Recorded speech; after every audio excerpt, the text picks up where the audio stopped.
When Governor Gavin Newsom sat down in the Oval Office to face Donald Trump, he thought his trademark smile would save him, but he was walking straight into a meticulously planned political demolition. Newsom was smiling. This was the worst thing he could do. And he did not know it. He was sitting in the Oval Office, in front of 30 reporters, next to the President of the United States. And he was smiling, the defensive smile. The smile of a man who believes that if he looks relaxed, the situation will become relaxed. The smile did not reach his eyes. Trump looked at the smile and said, "Look at him, he's smiling. He shouldn't be smiling. Wait till you hear the numbers." 30 minutes before that, Newsom walked through the West Wing doors and shook hands with 3 staffers whose names he already knew. Trump had posted on Truth Social at 6:47 a.m. Governor Gavin Newsom of California has agreed to come to the Oval Office today for a discussion about the future of California. Should be very interesting. Maybe he can explain where the money went. The post had 14 million views by the time Newsom's motorcade arrived at the White House. Newsom's team had debated whether to accept the invitation for 2 days. Half the advisors said it was a trap. The other half said declining looked weak, a governor afraid to face a president. Newsom, who had debated on Fox before and believed he could handle hostile territory, sided with the second group. He would go. He would be presidential. He would let Trump rant and look like the adult in the room. He arrived in a dark suit that cost more than a month's rent in Fresno. His hair was perfect. His handshake was calibrated, firm, 2 seconds, eye contact, the micro-smile that communicated confidence without aggression. He shook Trump's hand in front of the cameras, and Trump did what Trump does. He held the handshake half a second too long, pulled Newsom slightly toward him, and tilted his body so the angle favored the desk. A power move, small, practiced, the kind of thing that only people who have spent decades in rooms with cameras know how to do. Trump sat behind the resolute desk. Newsom sat in a chair on the other side. The visitor's chair, the lower chair, the chair where foreign leaders and cabinet secretaries and supplicants sit. The geometry of the room was not accidental. Nothing in the Oval Office is accidental. 30 reporters filled the space. No moderator, no format, no rules, no time limit. This was Trump's house, Trump's stage, and Trump's show. Trump placed both hands flat on the desk and looked at the cameras. "Thank you all for being here. This is a very important meeting. Governor Newsom has come all the way from California to talk about the future of his great state. Beautiful state. Used to be anyway." He glanced at Newsom. "We're going to have a very honest conversation. Very honest. I have some numbers. He's not going to like the numbers, but the numbers are the numbers." He turned to Newsom. The grin widened. "Gavin, how's California doing? Tell everybody." Newsom leaned forward. "Well, Mr. President, I appreciate the invitation, and I'm happy to share that California remains the 5th largest economy in the world." "He's doing it." Trump turned to the reporters. "I told my people this morning," I said. "He's going to say 5th largest economy in the first 30 seconds. I bet a Diet Coke on it. Somebody owes me a Diet Coke." He looked at Newsom. "Gavin, you can't keep saying that. You've said it 1,000 times. Nobody's impressed anymore. You know what else is big? Russia's economy is big. Doesn't mean you'd want to live there." The press pool laughed. Newsom's smile held, but the muscles around his eyes tightened. Trump did not wait for Newsom to regroup. He reached for a folder on the desk. Thin, red, with a gold presidential seal on the cover that someone in the communications office had added for visual effect.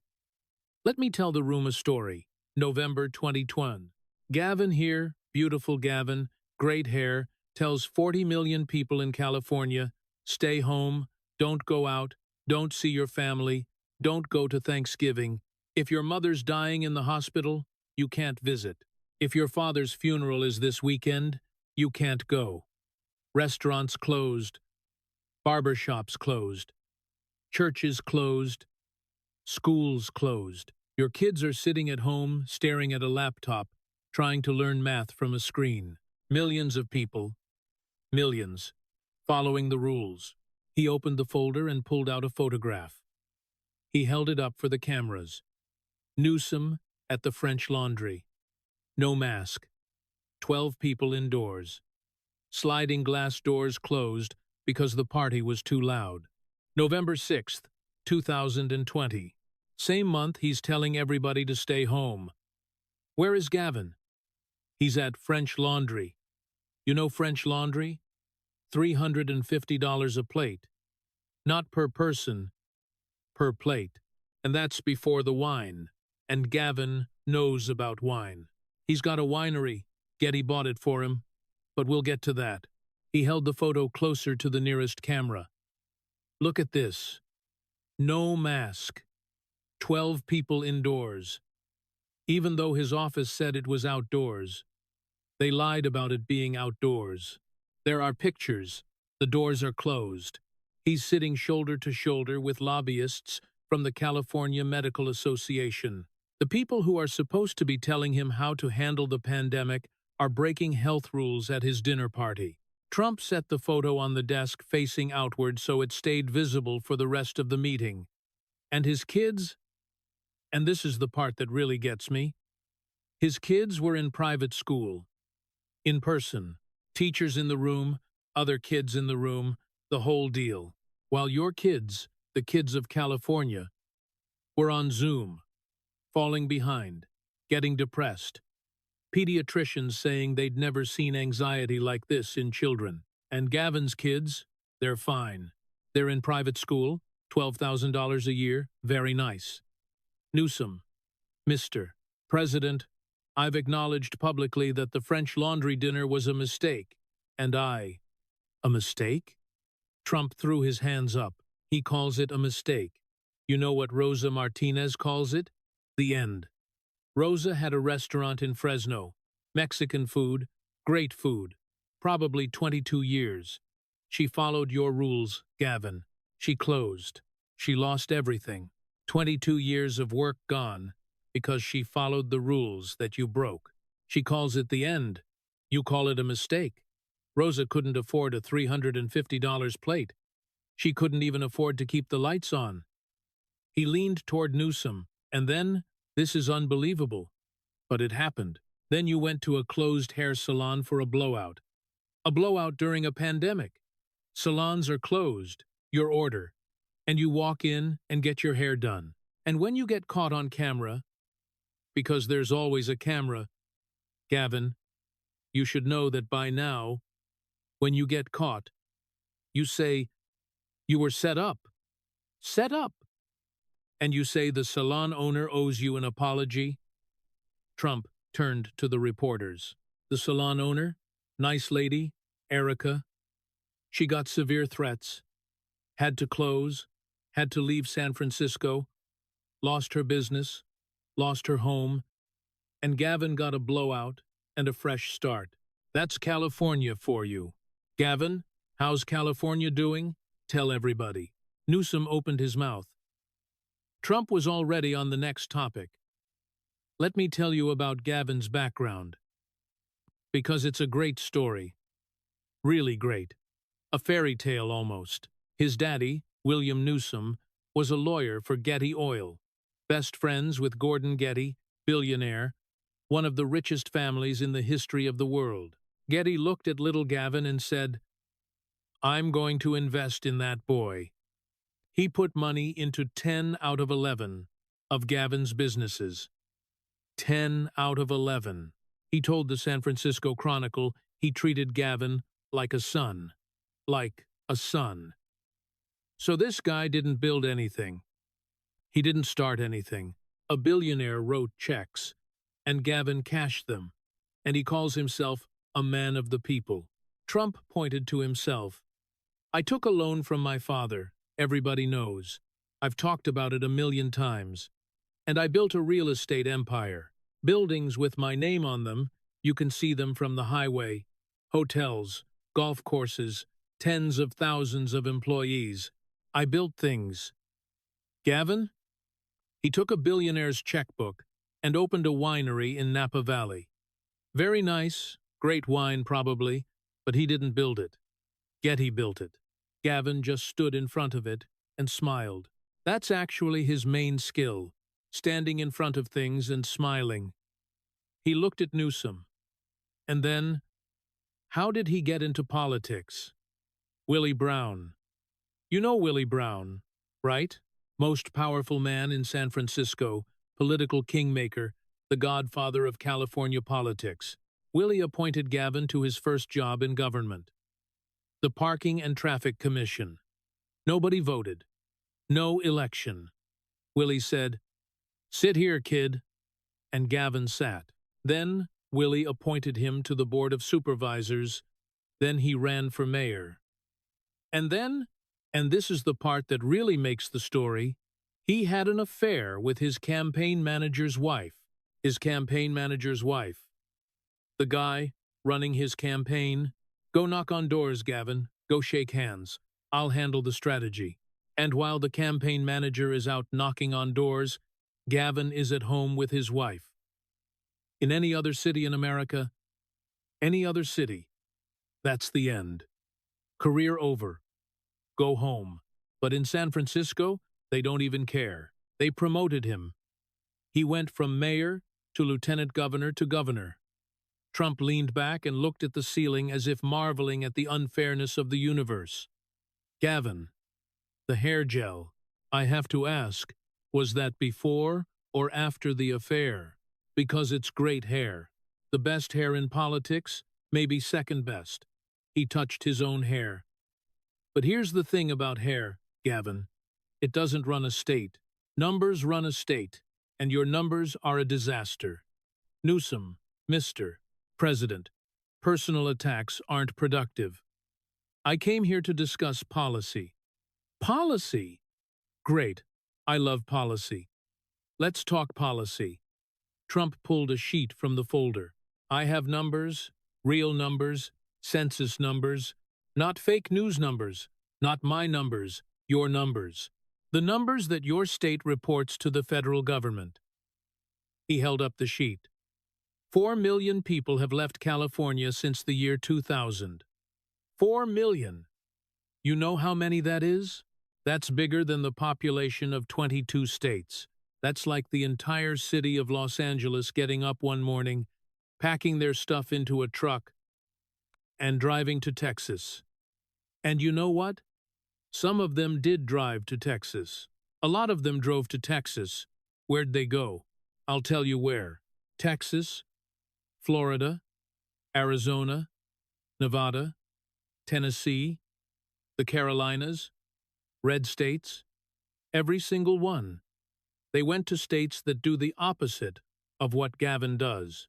Lower taxes, lower cost of living, less regulation, more freedom, cheaper housing. You know, the stuff people actually want. He read from the sheet. 817,000 inches, 2022 alone. And these aren't just anybody leaving. These are college-educated adults. Doctors, engineers, teachers, software developers, entrepreneurs, the people who build economies, the people who create jobs. The smart people are leaving, Gavin, and they're going to states that your party says are backward. What does that tell you? And the businesses, Trump's voice rose. Tesla, gone. Elon Musk, the richest man in the world, said, I can't do business in California anymore, and moved his entire headquarters to Texas. His headquarters, Oracle, gone to Texas. Hewlett-Packard Enterprise, gone to Texas. Charles Schwab, gone to Texas. Palantir, gone to Denver. These aren't food trucks, Gavin. These aren't lemonade stands.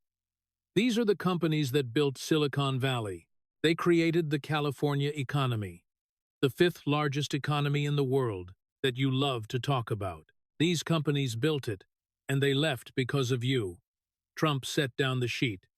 Let me tell you about the cost of living, because these numbers are incredible, in a bad way. Cost of living in California, $26,000 more per year for a middle-class family than the national average.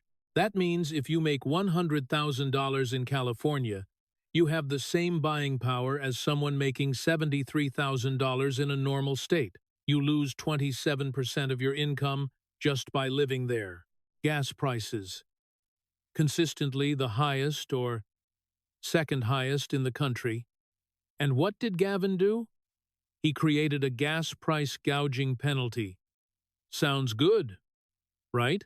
That his own economists warned would raise prices. And it did. Prices went up because that's what happens when you add costs to a business. Gavin, the business passes them to the customer. This is not complicated. This is day one business. This is lemonade stand economics. Housing. The median home in California costs $874,000, almost $900,000. In Ohio, where Vance is from, great guy. In Ohio, you can buy a beautiful house for $200,000. In Texas, $300,000. In California, $900,000. And Gavin wonders why people are leaving. They're not leaving because the weather is bad. Gavin, California has great weather. They're leaving because they can't afford the weather. Electricity, 32 cents per kilowatt hour, double the national average, and going up. 11% increase just last year. You're paying double for electricity in a state that's always sunny. How do you pay double for electricity when you have more sun than anybody? That takes special talent, a very expensive kind of talent. He turned to the reporters. 4 million people. Think about that number. 4 million individual decisions. 4 million times a person sat at their kitchen table, looked at their rent, looked at their paycheck, looked at the gas bill and the grocery bill and the electricity bill and the price of a house they could never afford, and said, I'm done. Nobody forced them. Nobody deported them. They chose to leave. They voted with their feet. Actually, they voted with U-Hauls, and every single U-Haul drove to a red state. He looked at Newsom. So, how's California doing? The people who are left, I mean. Newsom tried to interject about California's GDP and innovation economy. His voice was measured, professional, controlled, the voice of a man trained to stay calm under fire. Trump let him talk for about 15 seconds, long enough for politeness, short enough to prevent a complete thought from forming. You're doing the thing again, the smooth talking thing. Very good, very polished. Like a car salesman. Actually, a good car salesman, I'll give you that. But here's the problem with car salesmen, Gavin. Eventually, the customer has to drive the car, and 4 million customers drove it right out of your state. Trump shifted. His voice dropped half a register. The showmanship dimmed. What was left was something closer to genuine irritation, which in Trump was more dangerous than performance because it meant the jokes were over. Let's talk about the homeless, because this one really bothers me. Gavin, when you were mayor of San Francisco, you said you would end homelessness. You said that 2004, 21 years ago. You made a promise. Promises matter. At least they do where I come from. He pulled out a number, $24 billion. That's how much California spent on homelessness programs under Gavin. $24 billion with a B. Do you know what you can build for $24 billion? I built Trump Tower for $250 million. For $24 billion, I could build 96 Trump Towers. I could house every homeless person in California in a luxury apartment with a doorman and room service and still have money left over. But Gavin has a different approach. His approach is called housing first. Sounds good, right? Give them a house first. Solve the problem. Except 75% of the chronically homeless have severe substance dependencies or severe mental health challenges. And Gavin's rules say you can't require sobriety or mental health treatment as a condition of housing. You give them the house and say, do whatever you want, we won't ask questions. That's not housing. That's a really expensive room with no rules. What did Gavin get for $24 billion? More homeless people? 31%? More? Not less. More. The entire rest of the country. Homelessness went down 10%. Every other state figured it out. California went up by almost a third. He spent $24 billion and made the problem worse. That's actually impressive in a way, a horrible way, but impressive. You have to try to fail that badly. He leaned forward. An NBC investigation, very professional. They walked the streets themselves, surveyed 153 blocks of downtown San Francisco. Trash on all of them, every single block. Discarded hazards on 41, unsanitary waste on 96 blocks. A preschool teacher said, and this is a quote, "We see waste, we see hazards, and we see trash." That's the walking route for children going to school in Nancy Pelosi's district and Gavin's state. He leaned back. But here's my favorite part. My absolute favorite. In 2023, President Xi Jinping, China, very tough guy. We get along, actually. President Xi comes to San Francisco for a big summit, APEC. And you know what happened? Trump paused for effect. He was good at this. He had been doing this for 40 years. The streets got clean overnight. The tent cities, gone. The hazards, gone. The unsanitary waste on 96 blocks, gone. The troubled individuals relocated, moved, cleared, whatever they did with them, gone. San Francisco looked beautiful, like a postcard. Like the San Francisco you see in old movies, sparkling for the president of China. And then, he left. He let the pause stretch. 3 seconds, 4. The room held its breath, because that's what rooms do when Trump goes quiet. And it all came back. Every tent, every hazard, every pile of you-know-what on those 96 blocks. All of it in a week. It was like a magic trick. Except the trick was on the people who live there, and pay taxes there, and send their children to school there. Gavin proved something that night. He proved he can fix homelessness in San Francisco whenever he wants to. He has the resources, he has the manpower, he has the ability. He just doesn't want to do it for Americans. He did it for an authoritarian leader. He looked at Newsom. You cleaned the streets for Xi Jinping and left them dirty for the people who elected you.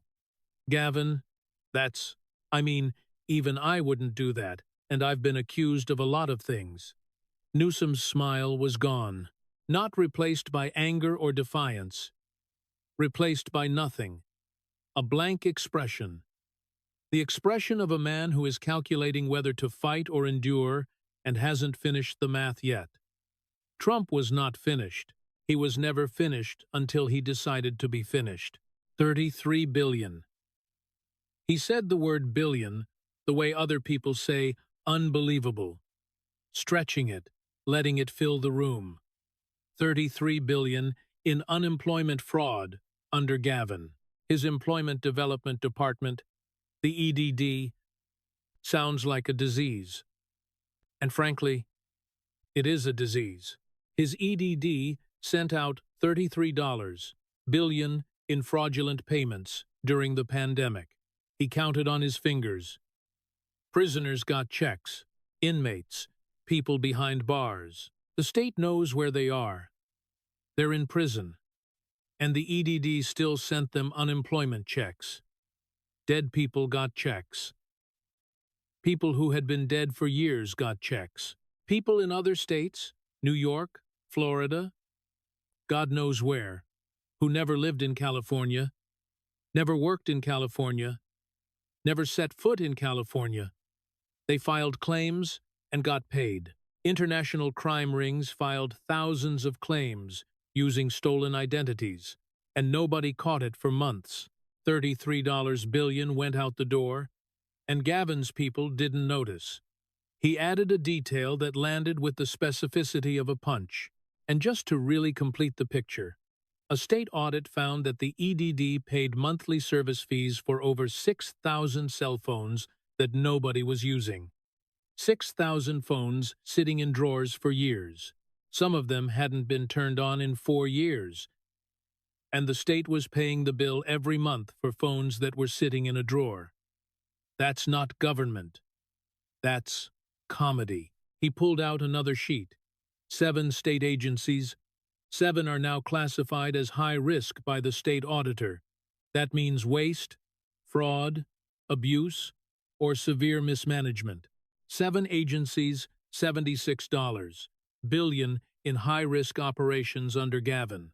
And then, just to make it perfect, his chief of staff, Dana Williamson, gets indicted. 23 counts. 23. Bank fraud, wire fraud.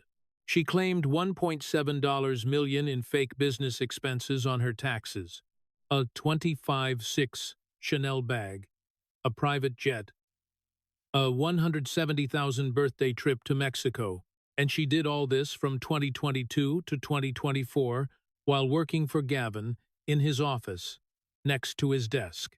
5 co-conspirators indicted. 27,000 pages of evidence. 750 gigabytes. That's a lot of fraud, Gavin. Trump looked at Newsom. You didn't know your chief of staff is buying $15,000 Chanel bags and chartering private jets with taxpayer money, and you didn't know? Gavin, she sat outside your door. She ran your schedule. She managed your staff. How do you not notice? I notice when someone changes the flowers in the lobby. I notice everything. That's why I'm here, and you're in that chair. And the train. Oh, the train. Trump actually laughed. A real laugh, not a performance laugh. This is my favorite. The train to nowhere. High-speed rail. Los Angeles to San Francisco. Voters approved it in 2008 for $33 billion. You know what it costs now? $128 billion. 4 times. And how many people have ridden it? 0. Not one. Not a single human being has sat on that train. Over a decade of construction, $128 billion. 0 passengers. He held up a finger. I built buildings in 18 months. I built golf courses in less than a year. This guy can't build a train in 15 years, and he wants to run the country. The country is harder than a train, Gavin. Much harder. Oh, and the houses. He promised 3.5 million new homes by 2025. You know how many got built? About 640,000. He missed by 82%. And when they asked him about it, he said, "This is real." He said it was a stretch goal. A stretch goal. In business, if you miss your target by 82%, you get fired. In California, you get to run for president. Trump picked up speed now. The humor thinned. The numbers came faster. This was the part of Trump that people who dismissed him as a clown never understood. That beneath the showmanship was a man who could read a balance sheet and who used entertainment as the delivery system for information that would otherwise be too dry to penetrate. Schools. 2/3 of California kids can't do math at grade level. 2 out of 3. More than half can't read and write at grade level. These are your state's own test scores, Gavin, from your Department of Education. And your kids? Private school? In person? During the pandemic? $12,000 a year? Tuition. Great school. The best for your kids. Everybody else's kids got a laptop and a Zoom account and 2 years of falling behind. He leaned forward. You know what 2 years of lost education does to a child? I'll tell you, it follows them forever. The kids who missed school during your lockdown while your kids were in class, those kids will earn less over their lifetimes. They'll have fewer opportunities. They'll struggle with things that the kids in your private school won't struggle with. And you did that. Not the pandemic, you. Because you kept schools closed longer than almost any other state. Other states opened. You stayed closed. And your kids were in private school the whole time. Crime. Up across the board, after his Proposition 47 and Proposition 57. You can steal $949 from a store and it's a misdemeanor. Under 1,000? Go ahead. Help yourself. People walk into stores with garbage bags, on camera, very professional, very organized, take everything off the shelves, walk out, and nothing happens. Nothing. Stores are closing because of it. Walgreens closed locations, Target reduced hours. Small businesses, forget about it. They can't survive when the law says you can steal from them and nobody goes to jail. And the voters passed Proposition 36 last November to reverse what Gavin did. Overwhelmingly, the people of California said, "This isn't working. We want our laws back." And Gavin opposed it.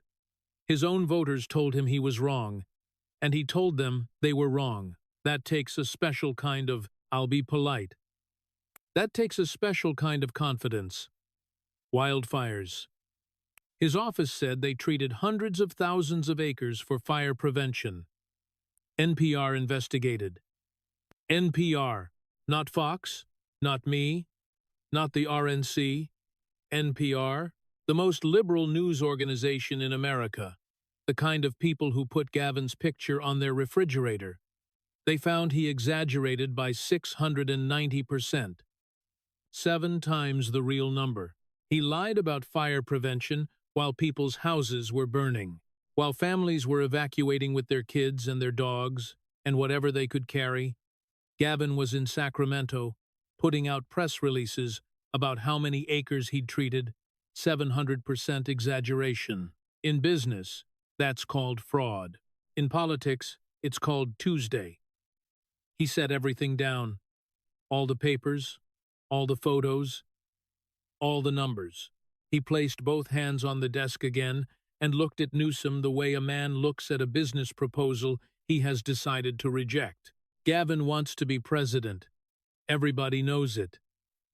He's running, the hair is running, the smile is running, the whole package is running. So let me tell the American people what they'd be getting. He did not look at his notes. He knew the list. A man who was built by a billionaire's money and a political boss's appointments. A man who had an improper relationship with his campaign manager's wife. A man who told 40 million people to stay home and then went to a $350 dinner. A man whose kids went to private school while your kids were on Zoom. A man who spent $24 billion on homeless and made it worse. A man who lost 4 million residents. A man whose EDD sent out $33 billion in fraud. A man whose chief of staff got indicted for 23 counts of fraud, including a Chanel bag. A man who's building a $128 billion train that nobody's ever ridden. A man who promised 3.5 million homes and built 600,000. A man whose students can't do math. A man who lied about fire prevention by 700% while houses burned. A man who cleaned the streets for China and left them dirty for Americans. He looked at Newsom. That's the California model. That's the resume. Beautiful hair, beautiful smile, beautiful suit, and the worst record of any governor in America. He leaned back in his chair. The leather creaked. Gavin, you're a nice-looking man. I mean that. Great hair. Very shiny. Good suit. You look like a president. But looking like a president and being a president are two different things. I look like a billionaire. And I am a billionaire. You look like a governor who has it all figured out. But 4 million people looked at your state and said, I'm out. and they're not wrong. He turned to the cameras one final time. 4 million people already voted with moving trucks. I think that tells you everything. He picked up a pen and began signing a document that had been waiting on his desk. An executive order on trade policy, completely unrelated. He was done with Newsom. He had moved on. Newsom was still sitting in the visitor's chair. The room hung in the space between the end of Trump's monologue and whatever was supposed to come next. Newsom sat with both hands on the armrests of his chair. His posture was upright. His face was composed. He looked exactly the way he always looked. Polished. Put together. Camera ready. But the gap between how he looked and what had just happened was visible to everyone in the room. He looked like a man in a suit, standing in a building that had just been condemned. Presentable, but in the wrong place. A reporter asked, "Governor, would you like to respond?" Newsom straightened his tie. He smiled the smile, the same one from the start. "I appreciate the president's colorful commentary. The fact remains that California is the 5th largest economy in the world, and we continue to lead in innovation, climate, and there it is," Trump said without looking up from his signing. 5th largest economy. I told you he can't help it. It's like a tick. Several reporters laughed. Newsom's sentence died in the laughter. He did not start a new one. A second reporter tried, "Governor, do you have a specific response to the unemployment fraud numbers?" Newsom, "Every state dealt with pandemic-era fraud, and California has been working aggressively too." 33 billion, Trump said, still signing. "Just say the number, Gavin. Say it out loud. 33 billion. It's therapeutic." Newsom did not say the number. He pivoted to a statement about federal cooperation and pandemic recovery. He was articulate, he was smooth, he hit every talking point his team had prepared, and none of it mattered, because the room had already decided, not through argument but through physics, that the man behind the desk was in control, and the man in the visitor's chair was not. The press conference ended when Trump decided it ended. By standing up, shaking Newsom's hand, 2 seconds firm, the same pull, and saying, "Thank you, Gavin. Say hello to California for me, the parts that are left." Newsom walked out of the Oval Office with his team forming a loose perimeter around him.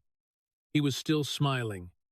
He shook hands with a Secret Service agent by the door. He said something to his communications director that nobody else heard. He looked exactly like a man who had just had a productive meeting, which is what Gavin Newsom always looks like after everything.